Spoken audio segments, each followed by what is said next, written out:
അടിമാലിയിൽ വീടിന്റെ അടുക്കളയിൽ കബോർഡിനുള്ളിൽ കയറിക്കൂടിയ മൂർഖൻ പാമ്പിനെ പിടികൂടി നീക്കി. സാധനങ്ങൾ എടുക്കാൻ കബോർഡ് തുറന്ന വീട്ടമ്മ പാമ്പിന്റെ കടിയേൽക്കാതെ രക്ഷപ്പെട്ടത് തലനാരിഴയ്ക്കായിരുന്നു. പിടികൂടിയ പാമ്പിനെ ഉൾവനത്തിൽ തുറന്നുവിട്ടു. അടിമാലി കോയിക്കക്കുടി സിറ്റിയിലായിരുന്നു വീടിന്റെ അടുക്കളയിലെ കബോർഡിനുള്ളിൽ മൂർഖൻ പാമ്പ് കയറിക്കൂടിയത്.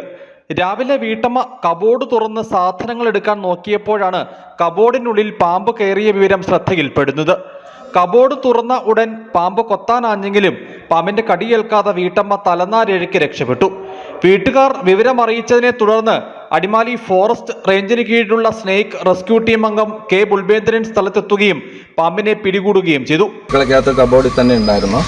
4 അടിയോളം, ഒത്തിരി പ്രായമുള്ള പാമ്പല്ല, 4 അടിയോളമുള്ള ഒരു മൂർഖനാണ്. ഞങ്ങളിപ്പോൾ ഇതിനെ റെസ്ക്യൂ ചെയ്തു.